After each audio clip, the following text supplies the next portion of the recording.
சூரா ஹூத். அளவற்ற அருளாளனும் நிகரற்ற அன்புடையோனுமாகிய அல்லாஹுவின் திருப்பெயரால் துவங்குகின்றேன்.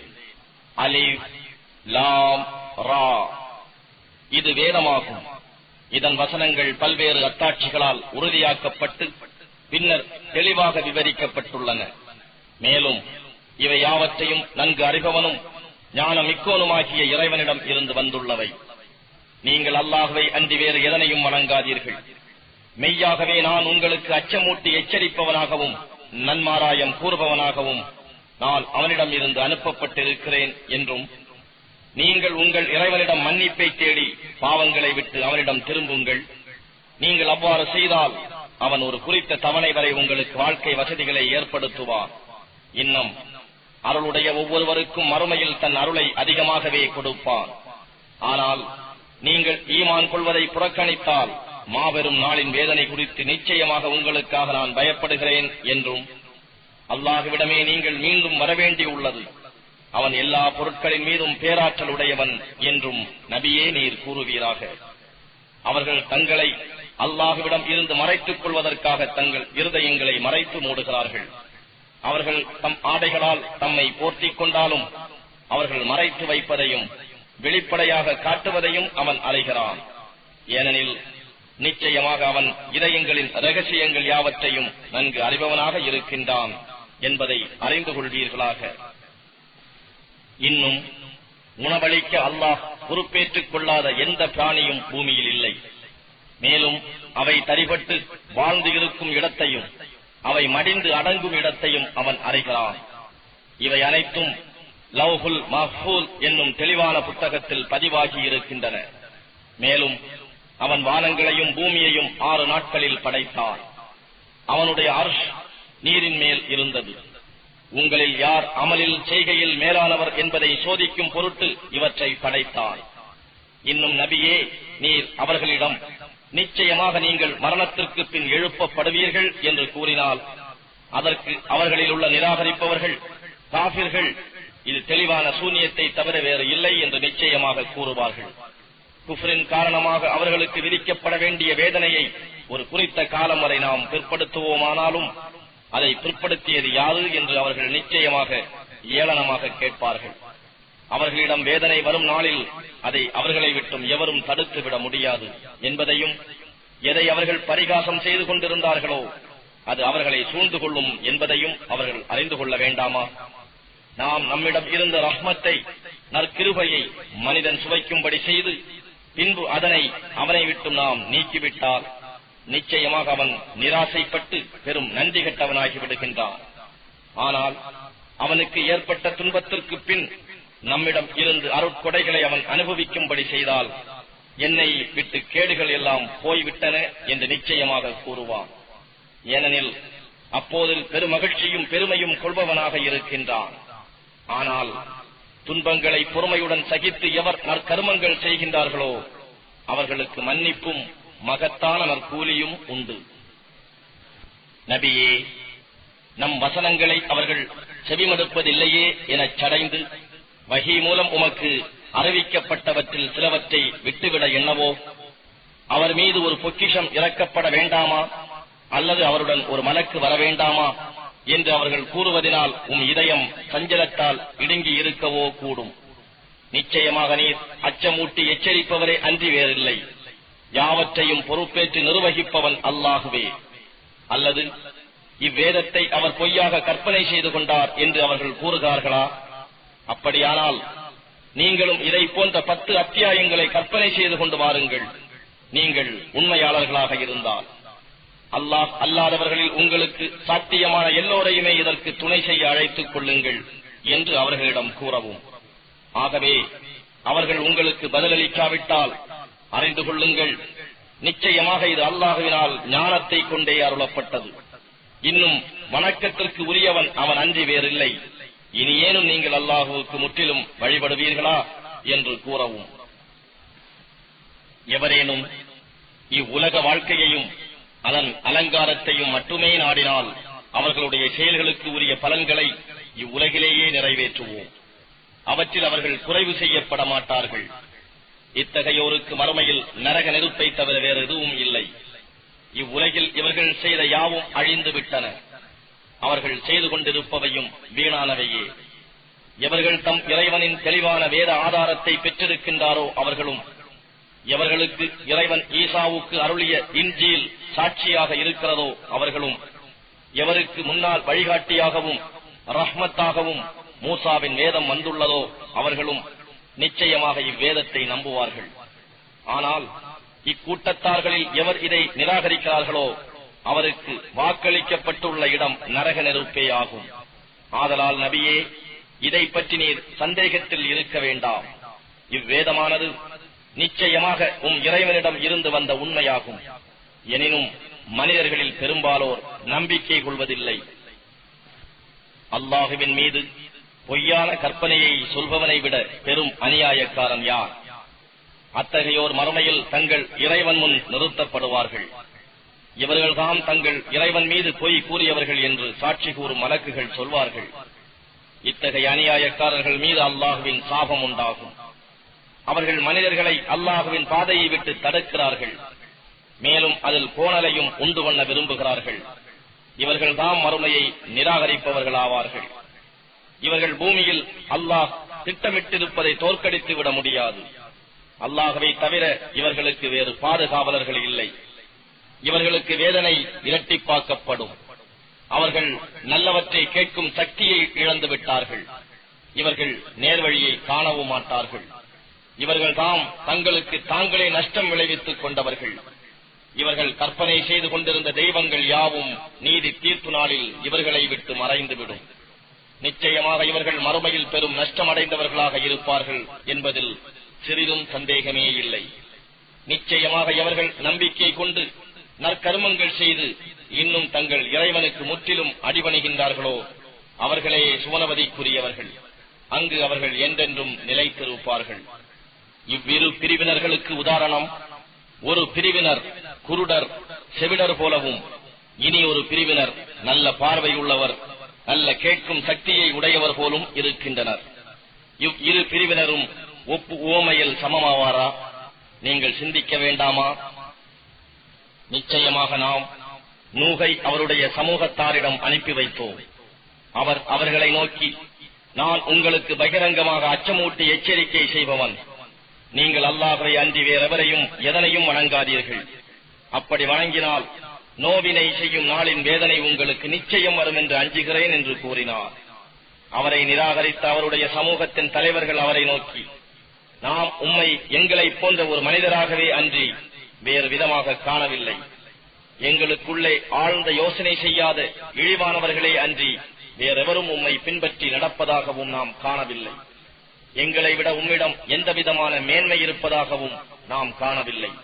மெய்யாகவே உங்களை எல்லாம் பொய்யர்கள் என்றே நாங்கள் எண்ணுகிறோம் என்று கூறினார்கள். அதற்கு நூஹ் அவர்களிடம், என் சமூகத்தவர்களே, நீங்கள் கவனிப்பீர்களா? என் இறைவனிடமிருந்து எனக்கு வந்துள்ள தெளிவான அத்தாட்சியின் மீதே நிலைப்பட்டு நான் இருந்தும், இறைவன் அவன் தன்னிடம் இருந்தே எனக்கு தன் ரஹ்மத்தை அளித்திருந்தும் அது உங்கள் கண்களுக்கு புலப்படாது. அதை நீங்கள் வெறுத்துவிட்டால் அதை பின்பற்றுமாறு நான் உங்களை நிர்பந்திக்க முடியுமா என்று கேட்டார். அன்றியும், என் சமூகத்தவர்களே, அல்லாஹ்வின் கட்டளையை எடுத்துச் சொல்வதற்காக நான் உங்களிடம் எந்த பொருளையும் கேட்கவில்லை. என்னுடைய கூலி அல்லாஹ்விடமே அன்றி உங்களிடம் இல்லை. எனவே ஈமான் கொண்டவர்களை அவர்கள் நிலை எப்படி இருப்பினும் நான் விரட்டி விடுபவன் அல்லன். நிச்சயமாக அவர்கள் தம் இறைவனை நன்மையுடன் சந்திப்பவர்களாக இருக்கின்றனர். ஆனால் உங்களையோ அறிவில்லா சமூகத்தவர்களாகவே நான் காண்கிறேன். என் சமூகத்தவர்களே, நான் அவர்களை விரட்டிவிட்டால் அல்லாஹ்வின் தண்டனையிலிருந்து எனக்கு உதவி செய்பவர் யார்? இதை நீங்கள் சிந்திக்க வேண்டாமா? அல்லாஹ்வுடைய பொக்கிஷங்கள் என்னிடம் இருக்கின்றன என்று நான் உங்களிடம் கூறவில்லை. மறைவானவற்றை நான் அறிந்தவனும் அல்லன். நிச்சயமாக நான் ஒரு மலக்கு என்றும் நான் கூறவில்லை. எவர்களை உங்களுடைய கண்கள் இழிவாக நோக்குகின்றனவோ அவர்களுக்கு அல்லாஹ் யாதொரு நன்மையும் அளிக்க மாட்டான் என்று நான் கூறவில்லை. அவர்களின் இதயங்களில் உள்ளதை அல்லாஹ்வே நன்கு அறிந்தவன். உண்மைகளுக்கு மாறாக நான் எதுவும் செய்தால் நிச்சயமாக நானும் அநியாயக்காரர்களில் ஒருவனாகி விடுவேன். அதற்கு அவர்கள், நூஹே, நிச்சயமாக நீர் எங்களுடன் தர்க்கம் செய்தீர், அதிகமாகவே நீர் எங்களுடன் தர்க்கம் செய்தீர். எனவே நீர் உண்மையாளராக இருந்தால் எங்களை நீர் அச்சமூட்டுகின்ற அந்த வேதனையை கொண்டு வாரும் என்று கூறினார்கள். அதற்கு அவர், நிச்சயமாக அல்லாஹ் நாடினால் அதை உங்கள் மீது கொண்டு வருபவன் அவனே ஆவான், அதை நீங்கள் தடுத்துவிடக் கூடியவர்களும் அல்லர் என்று கூறினார். நான் உங்களுக்கு நல்லுபதேசம் செய்ய கருதினாலும் உங்களை வழிகட்டிலேயே விட்டு வைக்க அல்லாஹ் நாடியிருந்தால் என்னுடைய நல்லுபதேசம் உங்களுக்கு யாதொரு பயனும் அளிக்காது. அவன்தான் உங்களை படைத்து பரிபாலிக்கும் உங்களுடைய இறைவன், அவனிடமே நீங்கள் மீண்டும் கொண்டு வரப்படுவீர்கள் என்றும் கூறினார். நபியே, நீர் இதை கூறும்போது இதனை இவர் இட்டுக்கட்டி சொல்கிறார் என்று கூறுகிறார்களா? அதற்கு நீர் கூறும், நான் இதனை இட்டுக்கட்டி சொல்லியிருந்தால் என் மீதே என் குற்றம் சாரும். நீங்கள் செய்யும் குற்றங்களில் இருந்து நான் நீங்கியவன் ஆவேன். மேலும் நூஹுவுக்கு வஹி அறிவிக்கப்பட்டது, முன்னர் ஈமான் கொண்டவர்களை தவிர இனி உம்முடைய சமூகத்தாரில் நிச்சயமாக எவரும் நம்பிக்கை கொள்ள மாட்டார். ஆதலால் அவர்கள் செய்வதை பற்றி நீர் விசாரப்படாதீர். நம் பார்வையில் நம் வஹி அறிவிப்புக்கு ஒப்ப ஒரு கப்பலை கட்டும். அநியாயம் செய்தவர்களை பற்றி பரிந்து இனி நீர் என்னிடம் பேசாதீர். நிச்சயமாக அவர்கள் பிரளயத்தில் மூழ்கடிக்கப்படுவார்கள். அவர் கப்பல் கட்டிக் கொண்டிருந்த போது அவருடைய சமூகத்தின் தலைவர்கள் அவர் பக்கமாக சென்ற போதெல்லாம் அவரை பரிகசித்தனர். அதற்கு அவர், நீங்கள் எங்களை பரிகசிப்பீர்களானால் நிச்சயமாக நீங்கள் பரிகசிப்பது போலவே அதிவிரைவில் நாங்கள் உங்களை பரிகசிப்போம் என்று கூறினார். அன்றியும் எவன் மீது அவன் இழிவுபடுத்தும் வேதனை வரும் என்றும் எவன் மீது நிலைத்திருக்கும் வேதனை இறங்கும் என்றும் வெகு விரைவில் நீங்கள் தெரிந்து கொள்வீர்கள் என்றும் கூறினார். இறுதியாக நம் உத்தரவு வந்தது. அடுப்பு பொங்கவே நாம் நூகை நோக்கி உயிர் பிராணிகள் ஒவ்வொரு வகையிலிருந்தும் ஆண் பெண் கொண்ட ஒவ்வொரு ஜோடியை அக்கப்பலில் ஏற்றிக் கொள்ளும். மூழ்கடிக்கப்படுவார்கள் என்று எவர்களை குறித்து முன்பே நம் வாக்கு ஏற்பட்டு விட்டதோ அவர்களை தவிர உம் குடும்பத்தாரையும் ஈமான் கொண்டவர்களையும் ஏற்றிக் கொள்ளும் என்று நாம் கூறினோம். வெகு சொற்ப மக்களை தவிர மற்றவர்கள் அவருடன் ஈமான் கொள்ளவில்லை. அதற்கு தம்மை சார்ந்தோரை நோக்கி அவர், இதை செலுத்தவும் இதை நிறுத்தவும் வல்லமை உள்ள அல்லாஹுவின் திருநாமத்தை கூறி இதில் நீங்கள் ஏறிக்கொள்ளுங்கள். மெய்யாகவே என் இறைவன் மிகவும் மன்னிப்பவனாகவும் மிக்க கிருபை உடையவனாகவும் இருக்கின்றான் என்று கூறினார். பின்னர் அக்கப்பல் மலைகளைப் போன்ற அலைகளுக்கு இடையே அவர்களை சுமந்து கொண்டு செல்லலாயிற்று. அப்போது தம்மை விட்டு விலகி நின்ற தம் மகனை நோக்கி, என் அருமை மகனே, எங்களோடு நீயும் கப்பலில் ஏறிக்கொள், காபிர்களுடன் சேர்ந்து இராதே என்று நூஹ் நபி உரக்க அழைத்தார். அதற்கு அவன், என்னை தண்ணீரிலிருந்து பாதுகாக்கக்கூடிய ஒரு மலையின் மேல் சென்று நான் தப்பிவிடுவேன் என கூறினான். அல்லாஹ் எவர் மேல் கிருபை வைத்திருக்கின்றானோ அவரை தவிர வேறு எவரும் இன்று அல்லாஹுவின் கட்டளையில் இருந்து ரட்சிக்கப்படுபவர்கள் அல்ல என்று நூஹ் நபி கூறினார். அச்சமயம் அவர்களிடையே பேரலை ஒன்று எழுந்து குறுக்கிட்டது. அவன் மூழ்கடிக்கப்பட்டவர்களில் ஒருவனாகிவிட்டான். பின்னர், பூமியே, நீ உன் நீரை விழுங்கிவிடு, வானமே மழையை நிறுத்திக்கொள் என்று சொல்லப்பட்டது. நீரும் குறைக்கப் பெற்றது. இதற்குள் நிராகரித்தோர் நீரில் மூழ்கி அவர்கள் காரியமும் முடிந்துவிட்டது. கப்பல் ஜூதி மலை மீது தங்கியது. அநியாயம் செய்த மக்களுக்கு இத்தகைய அழிவுதான் என்று கூறப்பட்டது. நூஹ் நபி தன் இறைவனிடம், இறைவனே, நிச்சயமாக என் மகன் என் குடும்பத்தைச் சேர்ந்தவனே, உன் வாக்குறுதி நிச்சயமாக உண்மையானது. நீதி வழங்குவோர்களிலெல்லாம் மேலான நீதிபதியாய் நீ இருக்கிறாய் என கூறினார். அதற்கு இறைவன் கூறினான், நூஹே, உண்மையாகவே அவன் உம் குடும்பத்தை சார்ந்தவன் அல்லன். நிச்சயமாக அவன் ஒழுக்கமில்லா செயல்களையே செய்து கொண்டிருந்தான். ஆகவே நீர் அறியாத விஷயத்தை பற்றி என்னிடம் கேட்க வேண்டாம். நீர் அறியாதவர்களில் ஒருவராகிவிட வேண்டாம் என்று திடமாக நான் உமக்கு உபதேசம் செய்கிறேன். அதற்கு நூஹ், இறைவனே, நான் அறியாத விஷயம் பற்றி நான் உன்னிடம் கேட்பதிலிருந்து என்னை ரட்சிக்குமாறு உன்னிடம் வேண்டுகிறேன். நீ என்னை மன்னித்து எனக்கு கிருபை செய்யாவிட்டால் நானும் நஷ்டமடைந்தோரில் ஒருவனாகி விடுவேன் என்று கூறினார். கப்பல் ஜூதி மலையில் தங்கியதும், நூஹே, நம் சாந்தியுடன் சலாமத்தாக கப்பலிலிருந்து இறங்கும், உம்மீதும் உம்முடன் இருக்கும் கூட்டத்தார் மீதும் பெரும் பாக்கியங்கள் உண்டாவதாக. பிற்காலத்தில் உம்முடைய சந்ததி பெருகும். இவ்வுலகில் நாம் அவர்களை நிச்சயமாக சுகம் அனுபவிக்க விடுவோம். ஆனால் இறுதியில் அவர்களின் பாவச் செயல்களால் அவர்களை நோவினை செய்யும் வேதனை நம்மிடம் இருந்து வந்தடையும் என்று கூறப்பட்டது. நபியே, உமக்கு இது மறைவான நிகழ்ச்சிகளில் உள்ளதாகும். நாம் இதனை உமக்கு வஹி மூலம் அறிவித்தோ, நீரோ அல்லது உம்முடைய கூட்டத்தினரோ இதற்கு முன் இதனை அறிந்திருக்கவில்லை. நீரும் பொறுமையை கைக்கொள்வீராக.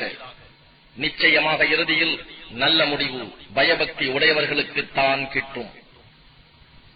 ஆது சமூகத்தாரிடம் அவர்களுடைய சகோதரர் ஹூதை நம் தூதராக அனுப்பி வைத்தோம். அவர் சொன்னார், என்னுடைய சமூகத்தாரே, அல்லாஹ்வையே நீங்கள் வணங்குங்கள். அவன் அன்றி வேறு இறைவன் உங்களுக்கு இல்லை. மற்ற தெய்வங்கள் எல்லாம் நீங்கள் பொய்யாக கற்பனை செய்தவையாகும். என் சமூகத்தார்களே, இதற்காக நான் உங்களிடம் ஒரு கூலியும் கேட்கவில்லை. எனக்கு உரிய கூலியெல்லாம் என்னை படைத்த அல்லாஹ்விடமே இருக்கிறது. நீங்கள் இதை விளங்கிக் கொள்ள மாட்டீர்களா என்றும், என்னுடைய சமூகத்தார்களே, நீங்கள் உங்களுடைய இறைவனிடம் பிழை பொறுக்க தேடுங்கள்.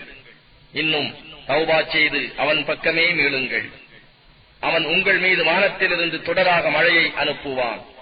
மேலும் உங்களுடைய வலிமையுடன் மேலும் வலிமை பெருகச் செய்வான். இன்னும் நீங்கள் அவனை புறக்கணித்து குற்றவாளிகளாகி விடாதீர்கள் என்றும் எச்சரித்து கூறினார். அதற்கு அவர்கள், ஹூதே, நீர் எங்களிடம் எவ்வித அத்தாட்சியும் கொண்டு வரவில்லை. உம்முடைய சொல்லுக்காக எங்கள் தெய்வங்களை நாங்கள் விட்டு விடுபவர்களும் அல்லர். நாங்கள் உம்மேல் ஈமான் கொள்கிறவர்களும் அல்லர் என்று பதில் கூறினார்கள். எங்களுடைய தெய்வங்களில் சில கேட்டை கொண்டும் உம்மை பிடித்துக் கொண்டன என்பதை தவிர நாங்கள் வேறு எதுவும் கூறுவதற்கில்லை என்றும் கூறினார்கள். அதற்கு அவர், நிச்சயமாக நான் அல்லாஹ்வை சாட்சியாக்குகிறேன். நீங்கள் இணை வைப்பவற்றை விட்டும் நிச்சயமாக நான் விலகிக் கொண்டேன் என்பதற்கு நீங்களும் சாட்சியாயிருங்கள் என்று கூறினார். ஆகவே அவனை அன்றி நீங்கள் அனைவரும் ஒன்று சேர்ந்து எனக்கு சூழ்ச்சியை செய்து பாருங்கள். இதில் நீங்கள் எனக்கு எந்த அவகாசமும் கொடுக்க வேண்டாம் என்றும் கூறினார். நிச்சயமாக நான் எனக்கும் உங்களுக்கும் ரப்பாக இருக்கும் அல்லாஹ்விடமே பொறுப்பை ஒப்படைத்து விட்டேன்.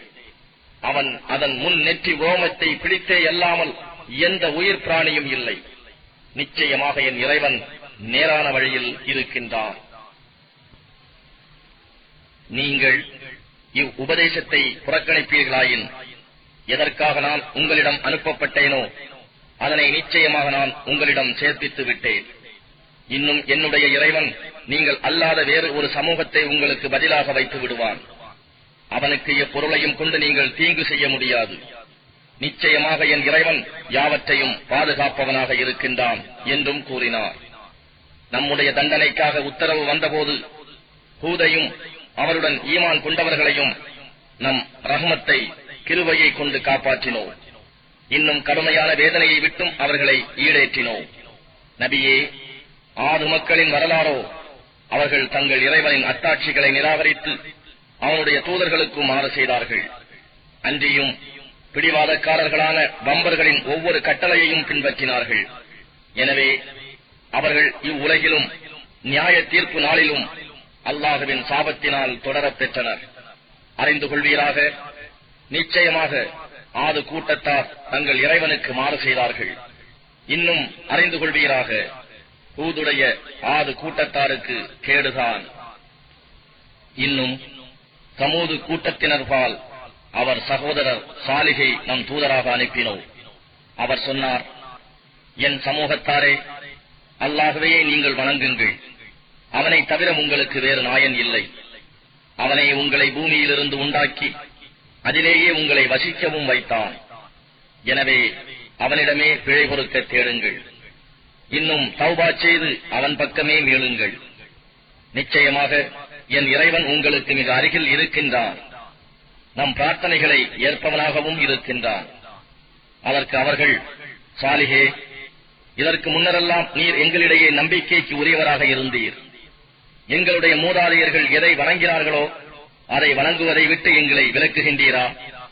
மேலும் நீர் எங்களை எதன் பக்கம் அழைக்கிறீரோ அதை பற்றி நிச்சயமாக நாங்கள் பெரும் சந்தேகத்தில் இருக்கிறோம் என்று கூறினார்கள். என் சமூகத்தாரே, நீங்கள் கவனித்தீர்களா? நான் என் இறைவனிடத்திலிருந்து தெளிவான அத்தாட்சியை பெற்றிருக்க, அவன் தன்னிடம் இருந்து எனக்கு அருளும் வழங்கியிருக்க, நான் அவனுக்கு மாறு செய்தால் அல்லாஹ்வை விட்டும் எனக்கு உதவி செய்பவர் யார்? நீங்களோ எனக்கு இழப்பை தவிர வேறு எதையும் அதிகமாக்கிவிட மாட்டீர்கள் என்று அவர் கூறினார். அன்றியும், என் சமூகத்தாரே, உங்களுக்கு ஒரு அத்தாட்சியாக இதோ, இது அல்லாஹ்வுடைய ஒரு பெண் ஒட்டகம். ஆகவே அல்லாஹ்வின் பூமியில் எதேச்சையாக அதை மேய விட்டு விடுங்கள். எந்த விதமான தீங்கும் செய்ய கருதி அதை தீண்டாதீர்கள். அப்படி நீங்கள் செய்தால் அதிசீக்கிரத்தில் உங்களை வேதனை பிடித்துக் கொள்ளும் என்றும் கூறினார். ஆனால் அவர்கள் அதன் குதிங்கால் நரம்பை துண்டித்து விட்டார்கள். ஆகவே அவர் அம்மக்களிடம், நீங்கள் உங்களுடைய வீடுகளில் 3 நாள்களுக்கு சுகமனுபவியுங்கள், பின்னர் உங்களுக்கு அழிவு வந்துவிடும். இது பொய்ப்பிக்க முடியாத வாக்குறுதியாகும் என்று கூறினார். அவ்வாறே நம்முடைய கட்டளை வந்தபோது நாம் சாலிகையும் அவருடன் ஈமான் கொண்டவர்களையும் நம்முடைய அருளினால் அந்நாளில் இழிவிலிருந்து காப்பாற்றிவிட்டோம். நபியே, நிச்சயமாக உம்முடைய இறைவன் வல்லமை மிக்கவனாகவும் யாவரையும் மிகைத்தவனாகவும் இருக்கின்றான். அநியாயம் செய்து கொண்டிருந்தவர்களை பயங்கரமான பேரிடி முழக்கம் பீடித்துக் கொண்டது. அதனால் அவர்கள் காலையில் தங்கள் வீடுகளிலேயே அழிந்து போய் கிடந்தனர். அதற்கு முன் அவர்கள் அவற்றில் ஒரு காலத்திலும் வசித்திருக்காததைப் போல் அழிக்கப்பட்டனர். நிச்சயமாக சமூது கூட்டத்தினர் தங்கள் இறைவனை நிராகரித்தனர். அறிந்து கொள்வீர்களாக, சமூது கூட்டத்தினருக்கு நாசம்தான். நிச்சயமாக நம் தூதர்கள் வானவர்கள் இப்ராஹீமுக்கு நன்மாராயம் நற்செய்தி கொண்டு வந்து சலாம் சொன்னார்கள். இப்ராஹீமும் பதிலுக்கு வஸ்ஸலாம் என்று சொன்னார். அதன் பின்னர் அவர்கள் உண்பதற்காக சுட்ட கஞ்சின் இறைச்சியை கொண்டு வருவதில் தாமதிக்கவில்லை. ஆனால் அவர்களுடைய கைகள் அதன் உணவின் பக்கம் செல்லாததைக் கண்டு அவர் அவர்களை பற்றி ஐயப்பட்டார். அவர்கள் மீது அவருக்கு பயமும் ஏற்பட்டுவிட்டது. ஆனால் அவர்களோ அவரை பார்த்து, பயப்படாதீர், நிச்சயமாக நாங்கள் லூத்துடைய சமூகத்தார்பால் அனுப்பப்பட்டிருக்கிறோம் என்று கூறினார்கள். அப்போது அவருடைய மனைவியும் அங்கு நின்று கொண்டிருந்தார். இன்னும் அவர் சிரித்தார். அவருக்கு நாம் இஸ்ஹாக்கை பற்றியும் அவருக்கு பின் யாக்கூபை பற்றியும் நன்மாராயம் கூறினோம். அதற்கு அவர் கூறினார், கைசேதமே, நான் முதியவளாகவும் இதோ என் கணவர் முதியவராகவும் இருக்கும் நிலையில் நான் குழந்தை பெறுவேனா? நிச்சயமாக இது ஆச்சரியமான விஷயம்தான். அதற்கு அவர்கள், அல்லாஹ்வின் கட்டளையை பற்றி ஆச்சரியப்படுகிறீரா? அல்லாஹ்வின் ரஹ்மத்தும் அவனுடைய பரக்கத்தும் அருளும் வாக்கியமும் இவ்வீட்டில் உள்ள உங்கள் மீது உண்டாவதாக. நிச்சயமாக அவன் புகழுடையவனாகவும் மகிமை வாய்ந்தவனாகவும் இருக்கின்றான் என்று பதிலளித்தார்கள். இது கேட்டு இப்ராஹீமை விட்டு பயம் நீங்கி நன்மாராயம் அவருக்கு வந்ததும் லூத்துடைய சமூகத்தாரை பற்றி நம்மிடம் வாதிடலானார். நிச்சயமாக இப்ராஹீம் சகிப்புத்தன்மை உடையவராகவும் இளகிய மனம் கொண்டவராகவும் எதற்கும் இறைவன் பக்கம் முகம் திருப்புபவராகவும் இருந்தார். இப்ராஹீமே, அம்மக்கள் மீது கொண்ட இரக்கத்தால் இதை பற்றி வாதிடாது இவ்விஷயத்தை நீர் புறக்கணியும். ஏனெனில் உம்முடைய இறைவனின் கட்டளை நிச்சயமாக வந்துவிட்டது. மேலும் அவர்களுக்கு தவிர்க்க முடியாத வேதனை நிச்சயமாக வரக்கூடியதேயாகும். நம் தூதர்களான வானவர்கள் லூத்திடம் வந்தபோது தம் மக்களுக்காக அவர் பெரிதும் விசனமடைந்தார். அதன் காரணமாக உள்ளம் சுருங்கியவராக, இது நெருக்கடிமிக்க நாளாகும் என்று கூறினார். அவருடைய சமூகத்தார் அவரிடம் விரைந்தோடி வந்தார்கள். இன்னும் முன்னிருந்தே அவர்கள் தீய செயல்களை செய்து கொண்டிருந்தார்கள். அவர்களை நோக்கி லூத், என் சமூகத்தார்களே, இதோ இவர்கள் என் புதல்விகள், இவர்கள் உங்களுக்கு திருமணத்திற்கு பரிசுத்தமானவர்கள். எனவே நீங்கள் அல்லாஹுவுக்கு அஞ்சுங்கள். இன்னும் என் விருந்தினர் விஷயத்தில் என்னை நீங்கள் அவமானப்படுத்தாதீர்கள். நல்ல மனிதர் ஒருவர் கூட உங்களில் இல்லையா என்று கூறினார். அதற்கு அவர்கள், உம்முடைய புதல்வியரில் எங்களுக்கு எந்த பாத்தியதையும் இல்லை என்பதை திடமாக நீர் அறிந்திருக்கிறீர். நிச்சயமாக நாங்கள் விரும்புவது என்ன என்பதையும் நீர் அறிவீர் என்று கூறினார்கள். அதற்கு அவர், உங்களை தடுக்க போதுமான பலம் எனக்கு இருக்க வேண்டுமே, அல்லது உங்களை தடுக்க போதுமான வலிமையுள்ள ஆதரவின்பால் நான் ஒதுங்க வேண்டுமே என்று விசனத்துடன் கூறினார். விருந்தினராக வந்த வானவர்கள் கூறினார்கள், மெய்யாகவே நாம் உம்முடைய இறைவனின் தூதர்களாக இருக்கின்றோம். நிச்சயமாக அவர்கள் உம்மை வந்து அடைய முடியாது. எனவே இரவின் ஒரு பகுதி இருக்கும் போதே குடும்பத்துடன் இவ்வூரை விட்டு சென்றுவிடும். உம்முடைய மனைவியை தவிர உங்களில் யாரும் திரும்பி பார்க்க வேண்டாம். நிச்சயமாக அவர்களுக்கு வரக்கூடிய ஆபத்து அவளையும் பீடித்துக் கொள்ளும். வேதனை வர அவர்களுக்கு நிச்சயமாக வாக்களிக்கப்பட்ட நேரம் விடியற்காலையாகும். விடியற்காலை சமீபித்து விடவில்லையா என்று. எனவே தண்டனை பற்றிய நம் கட்டளை வந்துவிட்ட போது நாம் அவ்வூரின் அதன் மேல்தட்டை கீழ்த்தட்டாக்கிவிட்டோம். இன்னும் அதன் மீது சுடப்பட்ட செங்கற்களை மழை போல் பொழிய வைத்தோம். அக்கற்கள் இறைவனிடம் இருந்து அடையாளம் இடப்பட்டிருந்தன. அவ்வூர் இந்த அநியாயக்காரர்களுக்கு வெகு தொலைவிலும் இல்லை. மதியன் நகரத்தில் உள்ளவர்களுக்கு அவர்களுடைய சகோதரராகிய ஷுஐபை நம் தூதராக அனுப்பி வைத்தோம். அவர் அவர்களிடம், என் சமூகத்தவர்களே, அல்லாஹ் ஒருவனையே நீங்கள் வணங்குங்கள். அவனை தவிர உங்களுக்கு வேறு நாயன் இல்லை. அளவையிலும் நிறுவையிலும் நீங்கள் குறைவு செய்யாதீர்கள். நீங்கள் நல்ல நிலைமையில் இருப்பதை இப்பொழுது நான் காண்கிறேன்.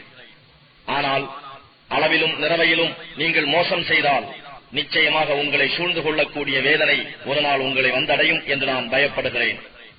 என் சமூகத்தவர்களே, அளவையிலும் நிறுவையிலும் நீதியை கொண்டு நீங்கள் பூர்த்தி செய்யுங்கள். மக்களுக்கு கொடுக்க வேண்டிய அவர்களுடைய பொருட்களை குறைத்து விடாதீர்கள். பூமியில் விஷமம் செய்து கொண்டு வரம்பு மீறி அலையாதீர்கள். நீங்கள் உண்மை மூமீன்களாக இருந்தால் அல்லாஹ் மீதப்படுத்துவதே உங்களுக்கு நன்மையுடையதாகும். நான் உங்களை கண்காணிப்பவனும் அல்லன் என்று கூறினார். அதற்கு அவர்கள், ஷுஐபே, நாங்கள் எங்கள் மூதாதையர் வணங்கிய தெய்வங்களை விட்டு விடுமாறும், நாங்கள் எங்கள் பொருட்களை எங்கள் விருப்பப்படி செலவு செய்வதை விட்டு விடுமாறும் உம்முடைய மார்க்க தொழுகையா உம்மை ஏவுகிறது? நிச்சயமாக நீர் கிருபை உள்ளவரும் நேர்மையானவரும் தான் என்று ஏளனமாக கூறினார்கள். அதற்கு அவர் கூறினார், என்னுடைய சமூகத்தவர்களே, நான் என்னுடைய இறைவனின் தெளிவான அத்தாட்சி மீது இருப்பதையும் அவன் தன்னிடமிருந்து எனக்கு அழகான ஆகார வசதிகளை அளித்திருப்பதையும் நீங்கள் அறிவீர்களா? ஆகவே நான் எதையிட்டு உங்களை விலக்குகின்றேனோ அதையே நானும் செய்து உங்கள் நலனுக்கு மாறு செய்ய நான் விரும்பவில்லை. என்னால் இயன்ற வரையில் உங்களின் சீர்திருத்தத்தையே அன்றி வேறெதையும் நான் நாடவில்லை. மேலும் நான் உதவி பெறுவது அல்லாஹ்வை கொண்டல்லாது வேறு இல்லை. அவனிடமே பொறுப்பு கொடுத்திருக்கிறேன். இன்னும் அவன் பாலே மீளுகிறேன். என் சமூகத்தவர்களே, என்னுடன் நீங்கள் பிளவுபடுவதானது நூஹ் உடைய சமூகத்தவரையும் ஹூத் உடைய சமூகத்தவரையும் சாலிஹ் உடைய சமூகத்தவரையும் பீடித்துக் கொண்டது போன்ற வேதனை உங்களையும் பீடித்துக் கொள்ளும்படி செய்துவிட வேண்டாம். லூத் உடைய சமூகத்தவர்கள் உங்களுக்கு தொலைவில் இல்லை. ஆகவே உங்களுடைய இறைவனிடம் நீங்கள் மன்னிப்பு கோரி இன்னும் அவனிடமே தௌபா செய்து அவன் பக்கமே மீளுங்கள். நிச்சயமாக என்னுடைய இறைவன் மிக்க கிருபை உடையவனாகவும் பிரியமுடையவனாகவும் இருக்கின்றான் என்று கூறினார். அதற்கு அவர்கள், ஷுஐபே, நீர் சொல்பவற்றில் பெரும்பாலானதை நாங்கள் புரிந்து கொள்ள முடியவில்லை. நிச்சயமாக உம்மை எங்களிடையே பலகீனராகவே நாங்கள் காண்கின்றோம். குடும்பத்தார் இல்லை என்றால் உம்மை கல்லறிந்தே நாங்கள் கொண்டிருப்போம். நீர் எங்களில் மதிப்புக்குரியவர் அல்லர் என்று கூறினார்கள். அதற்கு அவர் கூறினார், என் சமூகத்தவர்களே, அல்லாஹ்வை விட உங்களுக்கு என்னுடைய குடும்பத்தார் அதிக மதிப்புடையவர்களாக விட்டார்களா? நீங்கள் அவனை முதுகுக்கு பின் தள்ளி புறக்கணித்து விட்டீர்கள். நிச்சயமாக என்னுடைய இறைவன் நீங்கள் செய்யும் செயல்களை எல்லா பக்கங்களிலும் சூழ்ந்து அறிந்து கொண்டுதான் இருக்கின்றார்.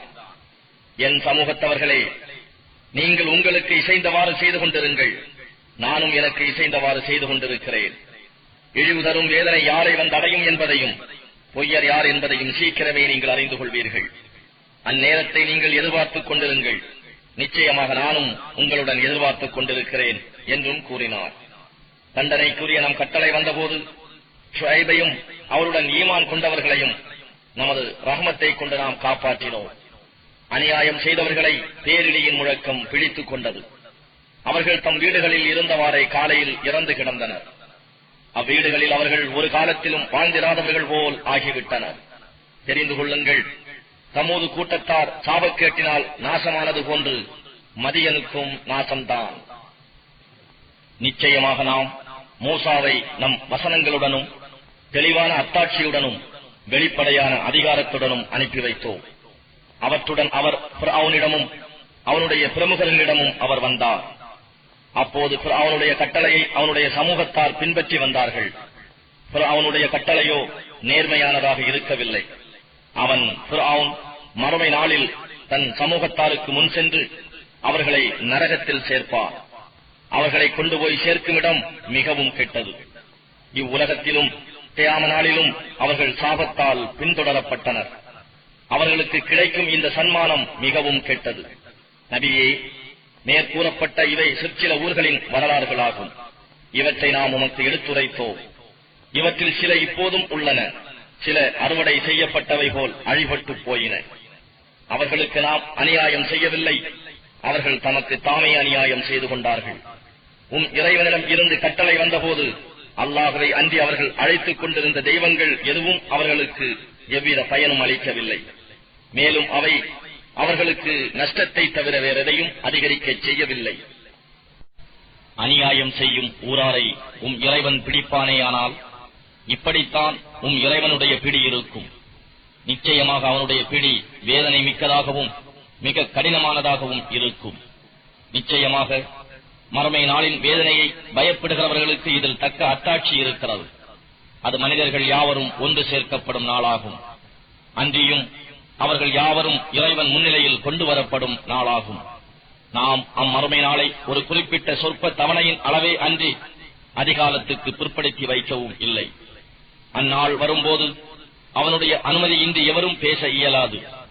இன்னும் அவர்களில் துர்பாக்கியசாலிகளும் இருப்பர், நர்பாக்கியசாலிகளும் இருப்பர். துர்பாக்கியசாலிகள் நரக நெருப்பில் எறியப்பட்டிருப்பார்கள். அதில் அவர்களுக்கு பெரும் கூச்சலும் முனகலும் தான் இருக்கும். இறைவன் நாடினாலன்றி வானங்களும் பூமியும் நீடிக்கும் காலமெல்லாம் அவர்கள் அந்நரகத்திலேயே நிலை பெற்று விடுவார்கள். நிச்சயமாக இறைவன் தான் நாடியதை செய்து முடிப்பவன். நர்பாக்கியசாலிகளோ சுவனபதியில் இருப்பார்கள். இறைவன் நாடினாலன்றி வானங்களும் பூமியும் நிலைத்திருக்கும் காலமெல்லாம் அவர்கள் அச்சுவனத்திலேயே நிலை பெற்று விடுவார்கள். இது முடிவுறாத அருட்கொடையாகும். நபியே, இவர்கள் வணங்குபவை பற்றி நீ சந்தேகப்பட வேண்டாம். இவர்களுக்கு முன் இவர்களுடைய மூதாதையர் வணங்கி வந்த பிரகாரமே தான் இவர்களும் வணங்குகிறார்கள். நிச்சயமாக தண்டனைக்குரிய இவர்களின் பங்கை குறைவின்றி முழுமையாக நாம் இவர்களுக்கு கொடுப்போம். அன்றியும் நிச்சயமாக நாம் மூசாவுக்கு வேதத்தை கொடுத்தோம். அதில் மாறுபாடு செய்யப்பட்டது. இறைவனிடம் இருந்து இவர்களுடைய வேதனை காலம் பற்றி முன்னரே ஒரு வார்த்தை உண்டாகியிராவிட்டால் இங்கேயே இவர்களுக்கு இடையில் காரியம் முடிவு செய்யப்பட்டிருக்கும். நிச்சயமாக இவர்கள் இந்த குர்ஆனை பற்றி நிம்மதியில்லாத சந்தேகத்தில் ஆழ்ந்து இருக்கிறார்கள். நிச்சயமாக அவர்கள் ஒவ்வொருவருக்கும் உம்முடைய இறைவன் அவர்களுடைய செயல்களுக்கு உரிய கூலியை முழுமையாக கொடுப்பான். நிச்சயமாக அவன் அவர்கள் செய்வதை அறிந்தவனாக இருக்கின்றான். நபியே, ஆகவே நீர் ஏவப்பட்ட பிரகாரம் நேர்வழியில் உறுதியாக இருப்பீராக. அவ்வாறே தௌபா செய்து அல்லாஹுவின் பக்கம் உம்முடன் திரும்புகிறவர்களும் இருக்கட்டும். நீங்கள் வரம்பு மீறி விடாதீர்கள். ஏனெனில் நிச்சயமாக அவன் நீங்கள் செய்வதை உற்று கவனித்த வண்ணம் இருக்கின்றான். இன்னும் அநியாயம் செய்கிறார்களே, அவர்களின் பக்கம் நீங்கள் சாய்ந்து விடாதீர்கள். அப்படி செய்தால் நரக நெருப்பு உங்களை பிடித்துக் கொள்ளும். அல்லாஹ்வை அன்றி உங்களை காப்பாற்றுவோர் எவரும் இல்லை. மேலும் நீங்கள் அவனுக்கு எதிராக வேறு எவராலும் உதவி செய்யப்படவும் மாட்டீர்கள். பகலின் காலை மாலை ஆகிய இரு முனைகளிலும் இரவின் பகுதியிலும் நீங்கள் தொழுகையை நிலைப்படுத்துவீராக. நிச்சயமாக நற்செயல்கள் தீச்செயல்களை போக்கிவிடும். இறைவனை நினைவு கூறுவோருக்கு இது நல்லுபதேசமாக இருக்கும். நபியே, என் நிலையிலும் பொறுமையை கடைபிடிப்பீராக. நிச்சயமாக அல்லாஹ் அழகிய செயல்கள் செய்வோரின் கூலியை வீணாக்கிவிட மாட்டான். உங்களுக்கு முன் இருந்த தலைமுறைகளில் பூமியில் பசாது குழப்பம் ஏற்படாது தடுத்து வரக்கூடிய நல்லறிவுடையோர் இருந்திருக்க வேண்டாமா? அவர்களில் நல்லறிவாளர்கள் நாம் ரட்சித்த ஒரு சொற்ப தொகையினரே இருந்தனர். அநியாயக்காரர்களோ செல்வச் செருக்கில் தம் இச்சைகளை பின்பற்றிய குற்றவாளிகளாகவே இருந்தனர். நபியே, ஓர் ஊராரை அவ்வூரார் சீர்திருந்திக் கொண்டிருக்கும் நிலையில் அநியாயமாக இறைவன் அழிக்க மாட்டான். இறைவன் நாடியிருந்தால் மனிதர்கள் அனைவரையும் ஒரே சமுதாயத்தவராக ஆக்கி இருப்பான். அவன் அப்படி ஆக்கவில்லை. எனவே அவர்கள் எப்போதும் பேதப்பட்டுக் கொண்டே இருப்பார்கள். அவர்களில் உம்முடைய இறைவன் அருள் புரிந்தவர்களை தவிர இதற்காகவே அவர்களை படைத்திருக்கிறான். நிச்சயமாக நான் ஜின்கள் மனிதர்கள் ஆகிய யாவரை கொண்டும் நரகத்தை நிரப்புவேன் என்ற உம் இறைவனுடைய வாக்கும் பூர்த்தியாகிவிடும். நம் தூதர்களின் வரலாறுகளிலிருந்து இவை யாவற்றையும் உம் இதயத்தை திடப்படுத்துவதற்காக உமக்கு கூறினோம். இவற்றில் உமக்கு சத்தியமும் நல்லுபதேசமும் மோமீன்களுக்கு நினைவூட்டலும் இருக்கின்றன. நம்பிக்கை கொள்ளாதவர்களிடம் நபியே நீர் கூறுவீராக, நீங்கள் உங்கள் போக்கில் நடந்து கொள்ளுங்கள், நிச்சயமாக நாங்களும் எங்கள் போக்கில் செயல்படுகிறோம். நீங்களும் உங்கள் போக்கின் முடிவை எதிர்பார்த்துக் கொண்டிருங்கள், நாங்களும் அவ்வாறே எதிர்பார்த்துக் கொண்டிருக்கிறோம். வானங்களிலும் பூமியிலும் உள்ள மறைபொருள்கள் ரகசியங்கள் பற்றிய ஞானம் அல்லாஹுவுக்கே உரியது. அவனிடமே எல்லா கருமங்களும் முடிவு காண மீளும். ஆகவே அவனையே வணங்குங்கள், அவன் மீதே பரஞ்சாட்டி உறுதியான நம்பிக்கை வையுங்கள். நீங்கள் செய்பவை குறித்து உம் இறைவன் பராமுகமாக இல்லை.